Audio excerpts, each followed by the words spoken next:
Welcome back to the Deep Dive. We've got a great one today. You sent us a ton of material articles, data models, the latest injury reports, all centered on this upcoming NBA game. The Toronto Raptors and the Atlanta Hawks. Exactly. And our mission here is to go way beyond the basic preview. We're going to dig into the mechanics of why, the experts and the betting lines are leaning so heavily one way. Right. This is all about the why. We're looking at the trends, the huge impact of injuries in this specific case, and the strategic keys that are actually driving the predictions. It's not just about who wins, but how they're expected to win. Okay, so let's jump right in with the most recent data point, because the last time they played, Toronto really made a statement. Oh, absolutely. A 134-117 victory. That's not a close game. No, that's a decisive win. And it was all about wing production. You had RJ Barrett and Brandon Ingram just completely taking over. Both of them dropped 29 points. But the really telling part, if you watch that game, was the timing of it all. He was tied late in the third. And then the Raptors just flipped a switch. A huge 15-2 run to start the fourth quarter. That's their signature. That ability to close is why they've had so much success against Atlanta. And, we have to be fair to Atlanta. It's not like their offense was terrible. Not at all. They shot the ball really well. 48% from the field. Yeah. And an incredible 46% from three. Mm-hmm. You had guys like Nickeil, Alexander-Walker, and Jalen Johnson having huge nights just trying to keep up. But that's the thing, isn't it? They were scoring, but they weren't winning. Right. And that's the key difference. Those high shooting numbers can sometimes cover up, some really big defensive problems. Atlanta was getting open looks, sure, but their defense just fell apart after halftime. They got crushed on the board. Crushed. And they gave up so many points in transition. So this isn't some one-off thing. The Raptors have now won 3 straight against them this season. It's a pattern. Okay, so that's the perfect transition into the underlying trends. The sources we have all point to one core idea. Toronto is just the better defensive team. It's not even close, really, and it's not just a feeling. It's a systematic advantage. The Raptors' defense is elite at basically 2 things: blowing up passing lanes and making teams take bad shots late in the shot clock. They're so good at switching on the perimeter. Exactly, which is the perfect counter for a team like Atlanta that relies on athleticism but can get a little, disorganized. And you mentioned it before, that defensive strength just seems to amplify when the game is on the line, especially in the fourth quarter. It does, and the data backs it up completely. In the last 7 minutes of close games, Toronto has a top 5 defensive rating in the entire league. So what is that? Is that coaching or something else? I think it's depth. It's all about their depth and their structure. Their bench comes in and there's no drop-off in defensive intensity. They can just keep applying pressure for the full 48 minutes, whereas you see Atlanta start to wear down, start to gamble. That makes a lot of sense. But let me push back a little on that. If their defense is so consistent, isn't their offense sometimes a little predictable? That's a really smart question. I mean, it relies so heavily on Barrett and Ingram creating their own shot.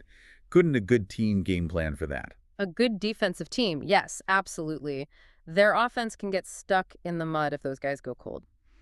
But here's the thing. Against this opponent, Atlanta, that predictability is actually a strength.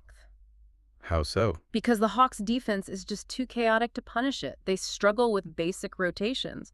So Toronto can run the same simple, effective plays over and over because Atlanta can't even stop the first option consistently. Right, they can't stop the train because they don't even know where the tracks are. That's a perfect way to put it. Which brings us right to Atlanta's biggest issue. We've been calling it the burst versus finish problem. They can score. They can put up points in a hurry. Oh, yeah, they can drop 35 in a quarter, no problem. What? But they can't translate that individual firepower into a solid 48-minute win. Not against a good defensive team. We saw it last game. Shoot 46% from 3 and still lose by 17 points. Exactly. Their offense has a ceiling, and they just don't have the defensive backbone to protect a lead if they ever get one. And that structural problem is about to get so much worse. This is really the heart of the matter, isn't it? The injury report. This is the whole story. You honestly can't even talk about this game without starting and ending with Trae Young being out. Quad contusion. Yeah. And he's not just their best player, he is their entire offensive system. He's the sun, and everything else orbits him. So what does that actually mean on the court? When you take him away, What's the immediate effect? The data suggests he's responsible for something like 40% of their offense, either scoring himself or assisting. 40%, wow. So when he's gone, their playmaking just collapses. You see a huge spike in inefficient isolation plays from other guys. Their field goal percentage drops, and their turnovers go way up, especially against a pressure defense like Toronto's. And it's not just Young, right? There are other issues. Mm-hmm. Porzingis is back, but he's on a pretty tight minutes restriction. Which makes things even more complicated. You know, he's supposed to space the floor, but if he's only out there for 20, 22 minutes... Then you're scrambling to fill those other 26 minutes. Right. You're trying to patch things together on the fly against a team that is completely healthy and knows exactly what it's doing. And that's the contrast, isn't it? You've got all this vulnerability with Atlanta, and then Toronto has, well, a clean injury report. No major injuries. That kind of stability is like a secret weapon in today's NBA. It's a massive asset. It's predictability. You're not reinventing your whole game plan every night. You can just focus on execution. That's why a guy like Colin Murray-Boyles can come in and look so solid. He's not asked to be a star. He just has to do his job in a system that works. Okay, so let's get into the strategy. How does this all play out in the actual matchups on the floor? Given Atlanta's situation, how are the Raptors going to attack them? It's going to be a laser-focused attack on defensive mismatches. With Atlanta's rotations all messed up and Porzingis' minutes being limited, there's no real rim protection. So they're going right at them. They're going right at them with their best players, Ingram and Barrett. And what does that look like? What are the specific actions we should be watching for? The key phrase you'll hear is getting downhill. Right. It just means attacking the basket aggressively off the dribble, forcing the defense to collapse into the paint to help. And Atlanta's terrible at that. They either foul or they leave someone wide open on the three-point line. Every single time. Ingram and Barrett are masters at using their size to create those situations, especially late in the game when everyone's tired. So if Toronto can control the paint, the game is basically theirs. 100%. In the last game, they won the points in the paint battle by almost 20. And when you add in their rebounding advantage, it's just suffocating for Atlanta. So what's Atlanta's path? What's their only real hope of staying in this game? It's the three-point line. The perimeter shooting versus Toronto's closeouts. Yep. Their only chance is to have one of those nights where they just can't miss from three.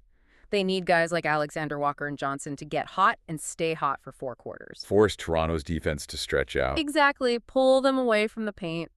But, you know, the sources we have show that's a really fragile game plan. It's high risk. Extremely high risk. Without Trae Young to handle the ball, they're so prone to turnovers. And one missed three can immediately turn into a fast break dunk for the Raptors going the other way. And that plays right into Toronto's defensive strengths. It's exactly what they want. They are one of the best teams in the league at contesting threes and then immediately running in transition. So for Atlanta to win, they have to play a near-perfect offensive game just to break even. So when you put it all together, the history, the defense, the massive injury gap, it makes the analytical consensus pretty clear. Yeah, the folks in Vegas and the Sharps are all on the same page. What's the read? The consensus is that the Raptors are heavily favored, not just to win, but to cover the spread at home. I mean, the line moved 2 full points. The second Young's injury was confirmed. And it's all built on that defensive rating. It's that, plus all the problems Atlanta has without its main creator. It just compounds everything. Okay, let's distill this for everyone listening. The 3 big advantages for Toronto. Number 1, home court advantage plus elite defensive execution, especially in the fourth quarter. Number 2? The recent history between the teams. The Raptors know they have the blueprint to beat them. That's a huge psychological edge. And number 3 is health.